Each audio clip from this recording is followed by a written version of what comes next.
어떤 부자 청년이 있습니다.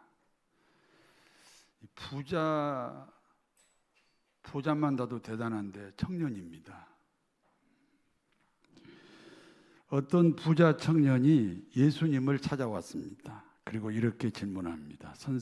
선한 선생님이요, 내가 무엇을 하여야 영생을 얻습니까? 잘 생각해 보세요. 질문이 선한 선생님이요, 내가 무엇을 하여야 영생 얻습니까? 그런데 이 질문이 틀렸습니다. 주님은 선한 선생님이 아닙니다. 선한 선생이란 탁월한 어떤 인간을 가리킵니다. 주님은 하나님이 인간으로 오신 분입니다. 그리고 사람이 영생 얻는 것은 자기 노력이 아닙니다. 사람이 영생 얻기 위해서는 죽음이라는 죄값을 치러야 됩니다. 그런데 세상의 어떤 사람도 죽음이라는 자기 죄값을 치를 수가 없습니다. 그래서 자기 노력으로 영생을 얻지 못합니다.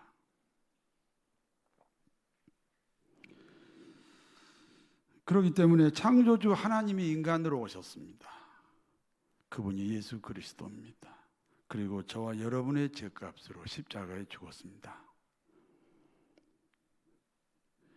그러므로 누구든지 예수 그리스도를 받아들이면 영생입니다. 너무 쉬워서 너무 어렵습니다. 왜냐하면 죄인이라는 고백이 전제되어 있기 때문에 어려워요. 굉장히 쉬운데 어려워요. 그러니까 무엇을 하여야 영생 얻는 것이 아닙니다. 부자 청년은 무엇 때문에 틀린 질문을 할 수밖에 없었습니까? 계명을 지킴으로 영생 얻는다라는 생각 때문입니다. 그래서 틀린 질문을 하게 됩니다. 아무리 계명을 지켜도 늘 마음이 허전하잖아요. 그래서 질문했는데 그 질문이 틀렸다는 겁니다. 틀린 질문을 하는 청년에게 주님이 틀린 대답을 하십니다. 계명을 지키라는 겁니다. 계명을 지킴으로 영생 얻지 못해요. 그런데 계명을 지킴으로 영생 얻었다고 생각하니까 그 청년의 입장에서 대답하신 거예요. 계명을 지켜라. 여러분, 틀린 질문하는 사람에게 좀 같이 틀려주면 안 돼요? 틀린 질문하는 사람에게 같이 틀려주는 것이 기독교예요. 그래서 계명을 지키라고 말씀합니다. 계명을 지킴으로 영생 얻는다고 생각하는 청년이기 때문에 거기에 맞추어서 대답을 하신 거예요. 그러므로 틀린 질문을 하는 청년의 입장에서 말씀하셨다. 이 부부간에도요, 틀린 질문을 많이 해요. 그걸 고쳐주면요, 부부싸움을 하는 거예요. 심지어는 이혼까지 해요. 아니, 부부인데 좀 틀린 질문하는 사람을 좀 받아주면 얼마나 좋을까. 그게 기독교라니까요. 그때 청년이 주님에게 다시 질문합니다. 어떤 계명을 지킴으로 영생 얻습니까? 계명을 지키라고 했으니까. 어떤 계명을 지켜야 영생 얻습니까? 주님은 그 청년이 지킬 만한 계명들을 나열하세요. 지켰으리라고 믿을 만한 계명들을 나열하세요. 그때 청년이 기다렸다는 듯이 말합니다.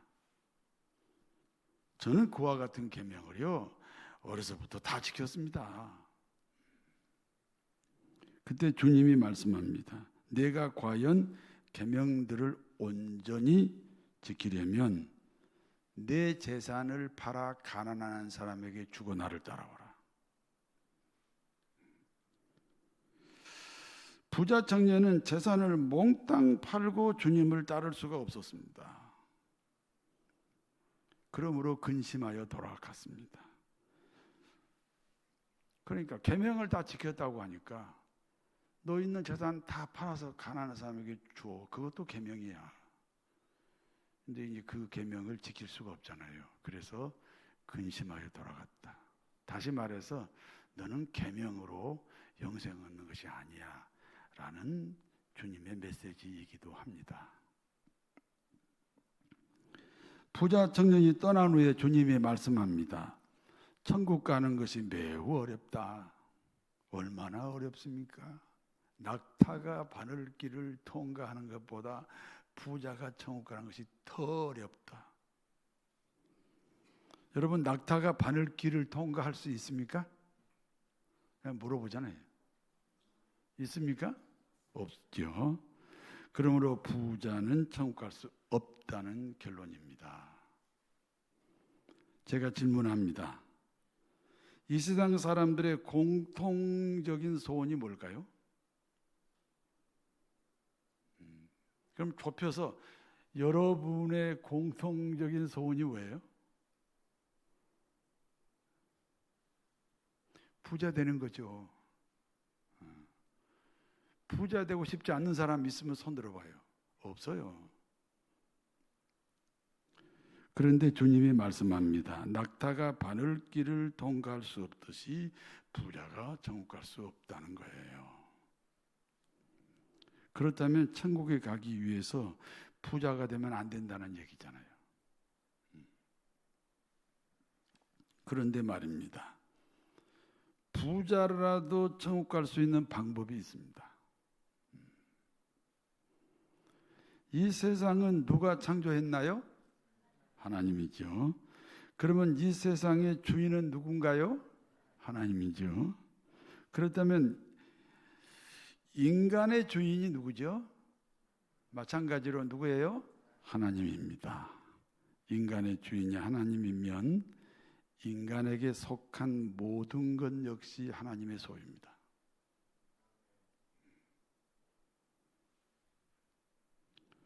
지금도 조금 난해한 이야기가 나와요. 집중해서 들으셔야 돼요. 저를 보시고 고개도 숙이지 말고 집중해서 들어야 이 본문은 이해를 하는 거예요.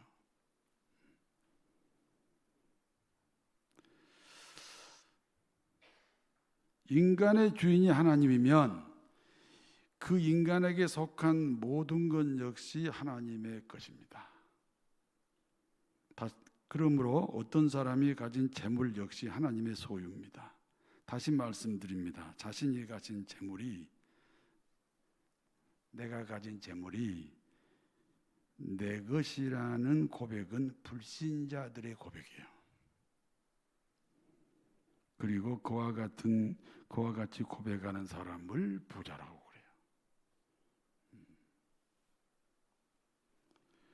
그러나 그리스도인이 된 이후의 고백은 다릅니다.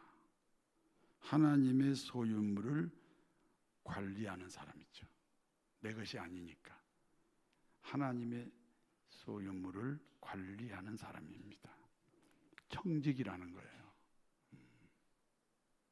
분명히 내 돈이고 내 땅이고 내 집이지만, 내 목숨이지만 하나님의 소유라고 고백했으므로 나는 관리인이라는 생각을 해야 됩니다.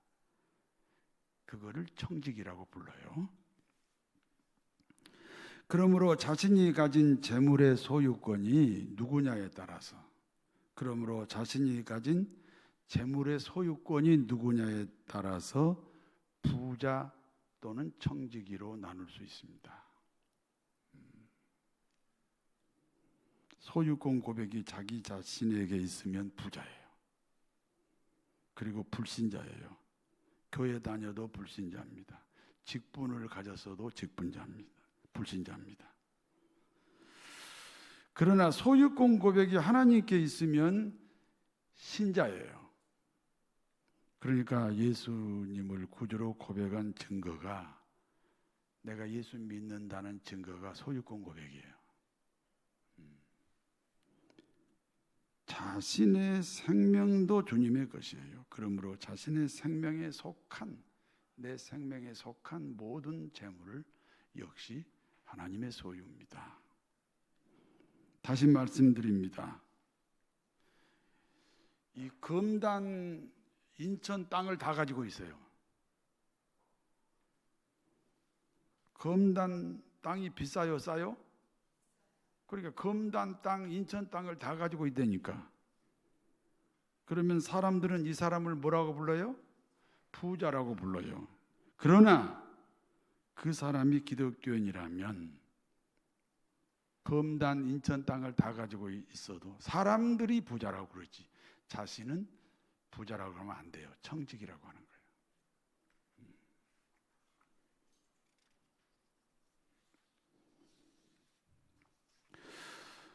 그러므로 자신이 소유한 재산은 자신의 이익 수단이 되면 안 돼요. 하나님의 이익 수단이 돼야 돼요. 내 것이 아니라고 고백해 놓고 왜 이익 수단이 나한테 있어요? 하나님에게 있어야죠. 그러니까 이익 수단이 하나님에게 있으면 수입이 많을수록 하나님께 영광이에요.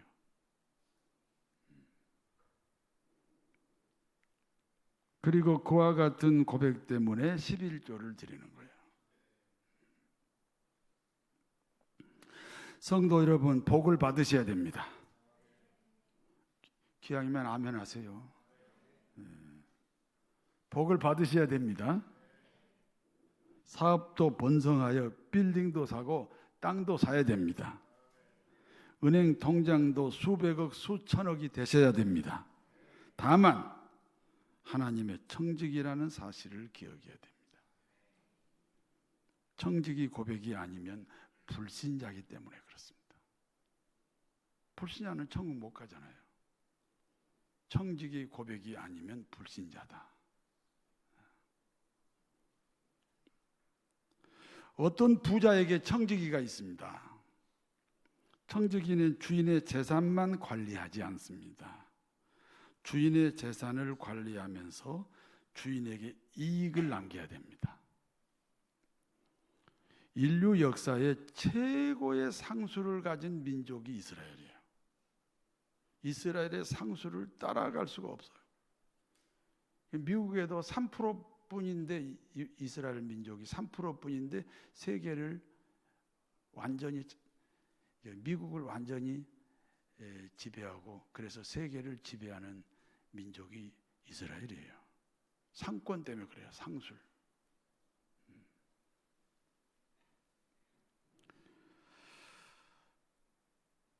이스라엘의 상술이 세계적으로 으뜸인 이유는 청지기 정신이에요.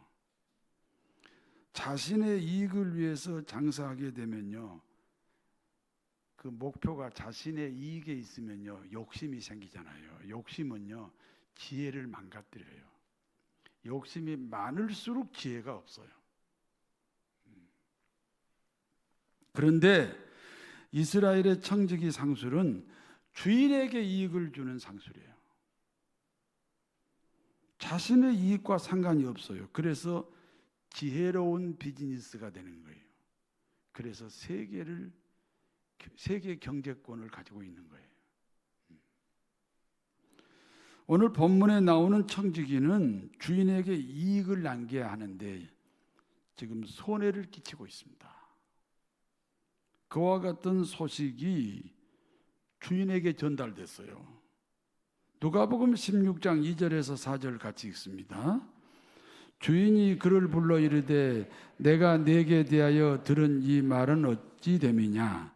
내가 보던 일을 세마라. 청지기 직무를 계속하지 못하리라 하니 청지기가 속으로 이르되 주인이 내 직분을 빼앗으니 내가 무엇을 할까? 땅을 파자니 힘이 없고 빌어먹자니 부끄럽구나.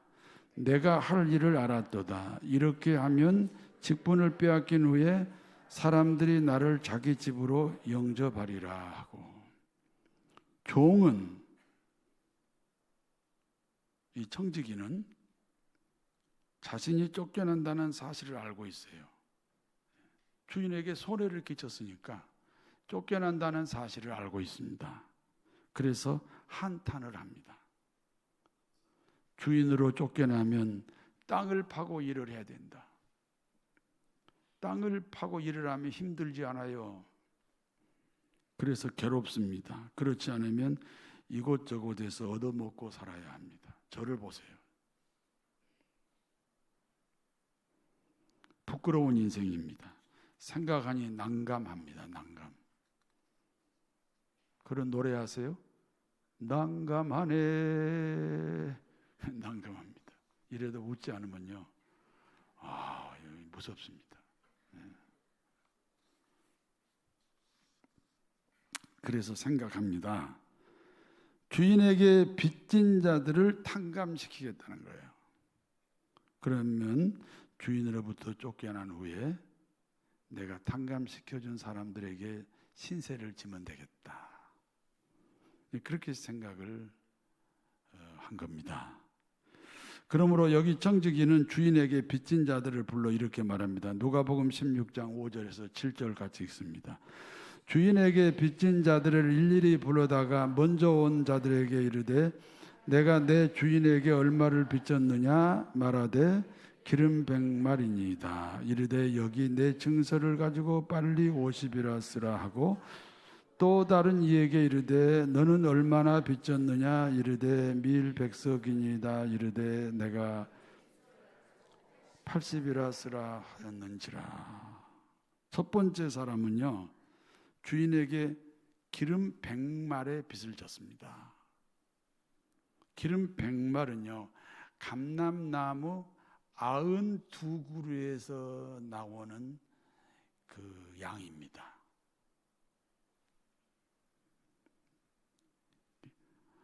감람나무 92그루에서 나오는 올리브 기름이 기름 100마리예요. 돈으로 환산하면 1000데나리온입니다. 약 2억 원입니다.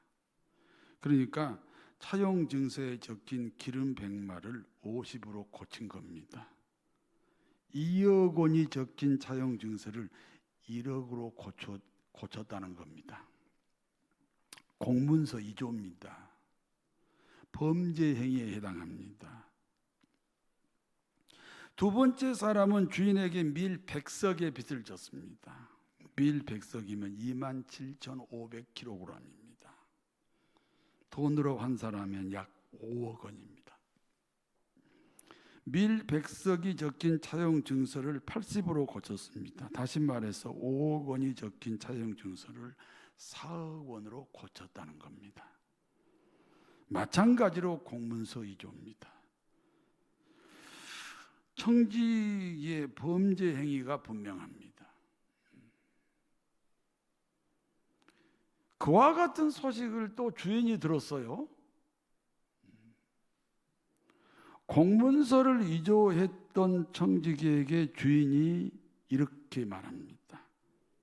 누가복음 16장 8절에서 9절 같이 읽어요. 주인이 이 옳지 않은 청지기가 일을 지혜있게 하였으므로 칭찬하였으니 이 세대의 아들들이 자기 세대에 있어서는 빛의 아들들보다 더 지혜로움이니라. 내가 너희에게 말하노니 불의의 재물로 친구를 사귀라. 그리하면 그 재물이 없어질 때에 그들이 너희를 영조할 처소로 영접하리라. 주인의 반응이에요. 아니, 이익을 남기지 않고 재산을 허비한다 해서 쫓아내려고 했잖아요. 그 청지기 소식이 뭐예요? 자기에게 빚진 사람들을 막 지 맘대로 탕감시킨 거잖아요. 그 소식을 주인이 들었다고요. 주인의 반응입니다. 공문서 2조를 했으므로 옳지 않는 청지기입니다. 그런데 지혜롭게 행동했다 그랬어요. 그래서 제가 집중해서 들으라고 그러잖아요. 지혜롭게 행동했다 그랬어요. 오히려 칭찬이에요. 여러분이 잘 들었으면 이 칭찬이 말도 안 되지, 그렇게 생각을 해야 돼요. 그런데 칭찬했어요. 그리고 쫓아내려고 했던 계획을 취소합니다. 청지기 일을 계속 막 맡기겠다는 겁니다. 아니, 공문서 2조잖아요. 일종의 사기 행각이잖아요. 아니, 이익을 남기지 않아서 쫓아내려고 했던 청직인데 지금 이익을 남기지 않는 정도가 아니에요. 아예 지금 공문서를 2조했어요. 그런데 오히려 칭찬하고, 그런데 오히려 일을 계속 맡겼다. 그러면서 주인이 이렇게 말합니다. 지극히 작은 것에 충성한 자는 큰 것도 충성한다. 10,000원 수입이면 얼마 11조를 해야 돼요? 1,000원이죠, 1,000원. 10,000원 수입에 1,000원 11조는 쉬워요, 어려워요? 엄청 쉽죠. 그러나 10,000원 수입에 1,000원 11조 한 사람은 1,000억 수입에 100억 11조 할 수 있어요. 그러니까 10,000원 수입에 1,000원 11조가 중요한 거예요. 1,000억이 수입이 되면 100억을 내야 되는데 할 수 있어요. 쭉 해왔기 때문에 할 수 있어요. 작은 것에 충성하였으므로 큰 것을 할 수가 있어요. 그러나 10,000원 수입에 1,000원 11조 한 사람이 1,000억 수입에 100억 11조가 가능합니다. 반대 개념이에요. 10,000원 수입에 1,000원 11조 하지 않는 사람은 1,000억 수입에 100억 못합니다. 아니 100억이라니까. 그것도 한 달에 한 번씩 내야 돼. 100억. 예. 그러니까 이게 습관이 안 되면 못한다는 거죠. 이해가 되십니까? 예. 돈에 약하지 않는 사람 없어요. 예. 습관이 되어야 가능하다. 작은 것에 충성해야 큰 일에도 충성한다. 오늘의 작은 일을 보면 내일의 큰 일을 알 수 있습니다. 나중에 충성하겠다는 사람은요, 절대 나중에 충성하지 못합니다. 불의한 재물에 충성해야 합니다. 불의한 재물이 뭐예요? 주인의 허락 없이 주인에게 빚진 사람들을 탕감시킨 재물이죠. 이게 불의한 재물이죠. 기름 100마리 50말로 바뀌고 밀 100석이 80석으로 바뀐 이 공문서 2조가 불의한 재물이에요. 주인의 판단입니다. 그와 같이 공문서 2조를 통해 친구를 삼았으므로 지혜롭다. 그러면서 이렇게 말합니다. 돈이 주인이면 돈이 하나님이다.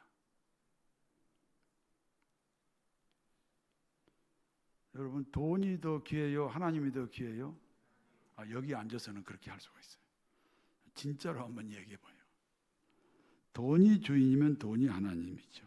그러므로 돈을 버려야 하나님이 하나님 됩니다. 두 주인을 섬길 수 없다. 그렇게 말씀하셨습니다. 여기까지가 본문의 내용이에요. 이제 본문이 주는 교훈을 말씀드립니다. 제 얘기가 아니고 조금 전에 설명했던 이 본문에 대한 교훈을 말씀드려요. 천지 만물의 주인은 천지 만물을 만드신 하나님입니다. 그러므로 천지 만물 중에 하나인 인간의 주인 역시 하나님입니다. 다시 말해서 우리 자신의 목숨은 우리 자신의 소유가 아니라 하나님의 소유입니다. 인정하십니까? 자기 인생이 자기 자신의 소유라면, 내 목숨이 내 것이라면 내 마음대로 살아야 돼요. 그런데 왜 죽습니까?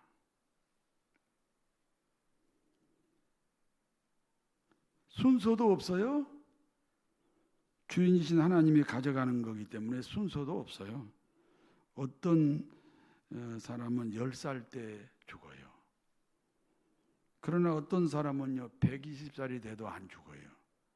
똥오줌 싸가지고 벽에 바르고 막 먹기도 해요. 그런데 안 죽어요. 왜? 주인이 아직 안 데려가는 거예요. 그러므로 오늘 본문에 나오는 청지기가 주인의 재산을 자기 마음대로 탕감시킨 사건은 누구 얘기인가 잘 들으셔야 돼요. 어떤 예를 들어보겠어요. 어떤 가난한 사람이 저에게 도움을 요청합니다. 그러면 제가 가진 재물 중에 일부를 그 가난한 사람에게 줬어요. 제가 가진 재물은 누구 것이라 그랬어요? 하나님 거예요. 그런데 하나님에게 허락받고 가난한 사람을 도와줬나요? 아니잖아요. 마치 불의한 청지기가 주인의 허락 없이 주인에게 빚진 자들을 탕감시킨 경우와 같아요.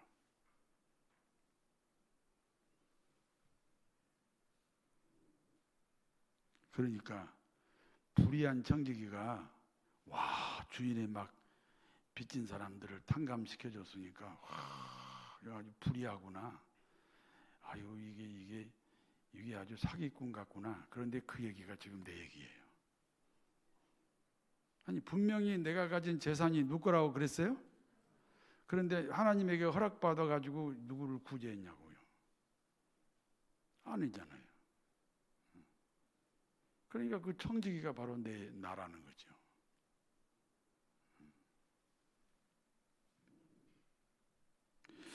우리 주위에는 우리가 도와야 할 사람들이 많습니다. 누군가 도와주지 않으면 생존이 불가능한 사람들이 많아요. 그러나 도와주지 않죠. 도와줬나요? 안 도와주죠. 왜 안 도와줄까요? 자신의 재물이 자기 자신 거라고 하니까 안 도와주는 거죠. 그렇지 않습니다. 우리가 가진 재물의 소유권은 하나님에게 있습니다. 그러므로 우리는 가끔 어려운 이웃을 도울 때가 있어요. 도울 때가 있지요. 있다고 쳐요. 누구의 것으로 도왔나요? 하나님 것으로 도왔어요. 하나님에게 허락받았나요? 아니에요. 그렇습니다. 우리가 누구를 구제했다는 사실은 오늘 본문에 나오는 불의한 청지기와 같은 경우예요.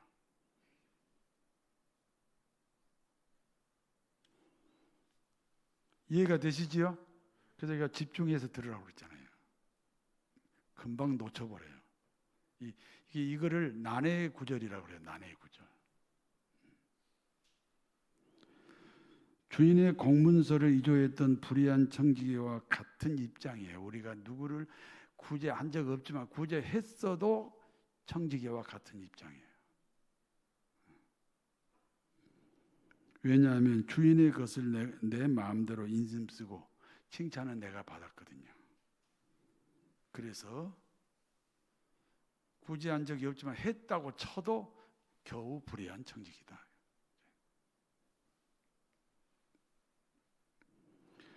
그러므로 우리 인생은 주님을 위하여 사용돼야 돼요.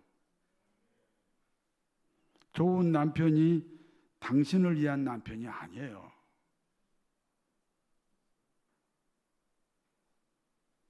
좋은 남편이라고 믿으세요? 당신을 위한 남편이 아니에요. 하나님을 위한 남편이에요. 좋은 아내가 당신을 위한 아내가 아니에요. 하나님을 위한 아내예요. 좋은 부모가 당신을 위한 부모가 아니에요. 하나님을 위한 부모예요. 좋은 자식이 당신을 위한 자식이 아니에요. 하나님을 위해서 사용되어야 돼요. 좋은 직장이 당신을 위한 직장이 아닙니다. 좋은 친구가 당신을 위한 친구가 아닙니다. 좋은 이웃이 당신을 위한 이웃이 아닙니다. 우리 인생의 목표가 자신에게 향하면 안 된다는 거예요. 그러면 자기 우상에 빠져요. 그러므로 하나님의 자리를 차지하는 오류를 범하게 됩니다.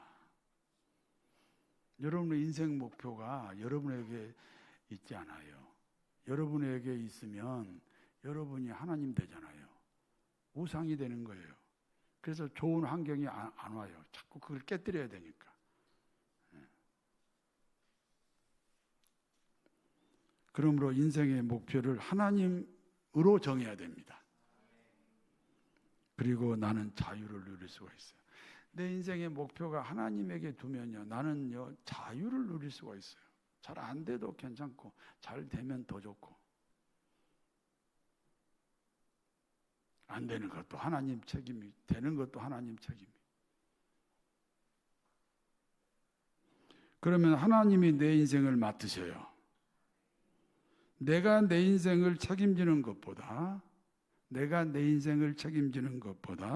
하나님이 내 인생을 책임지시면 그야말로 대박이요. 이쪽만 하면 하시네, 이쪽은 안 하네. 그야말로 대박이라고. 네. 그렇다면 하나님이 나를 구원하신 이유가 뭐예요? 나만 구원받고 나만 천국 갈 수 있나요? 과연 그런 생각이 기독교인이라고 할 수 있나요? 나를 통해 또 다른 사람이 구원받아야 돼요. 불의한 청지기는 세상 잣대로 보면 불의한 사람이에요. 주인의 재산을 관리하면서 이익을 남기지 못했어요. 더더군다나 주인에게 빚진 자를 주인의 허락 없이 탕감시켰습니다. 공문서 위조입니다. 사기꾼과 같습니다. 그러나 주인이 칭찬했습니다. 너는 불의한 재물로 친구를 삼았다. 더 많은 것으로 네게 맡기리라. 성도 여러분, 여러분의 인생이 하나님의 소유라는 것을 인정하십니까?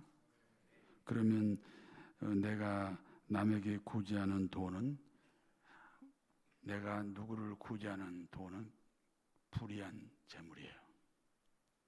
주인이신 하나님에게 허락받지 않았기 때문입니다. 그러나 그와 같이 불의한 행동을 하나님은 오히려 기뻐하고 칭찬했습니다. 그러므로 내 인생의 목표가 하나님입니다. 2024년은 해피데이를 2024년 해피데이는 10월 6일 진행합니다. 1년에 2번씩 하던 전도대회를 금년에는 한 번만 합니다. 사실 해피데이가 10월 6일이라는 것은 10월 6일부터 해피데이가 시작되는 거예요. 전도 생활의 시작이에요. 구호를 외치겠습니다. 오른손을 다 드세요. 제가 먼저 한 사람이 세 사람씩 전도하여 이렇게 선창을 합니다. 그러면 여러분은 살리자 하셔야 돼요.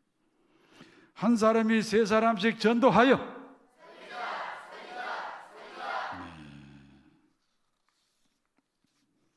결론입니다. 천지 만물을 만드신 하나님의 주인입니다. 그러므로 저와 여러분의 주인 역시 누구예요? 하나님입니다. 생각하면 내 공로가 없어요. 그러므로 불의한 청직입니다. 나 자신을 불의한 청직으로 고백하여 하나님께 영광을 돌립시다.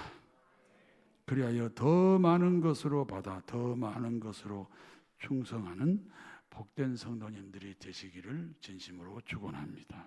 전능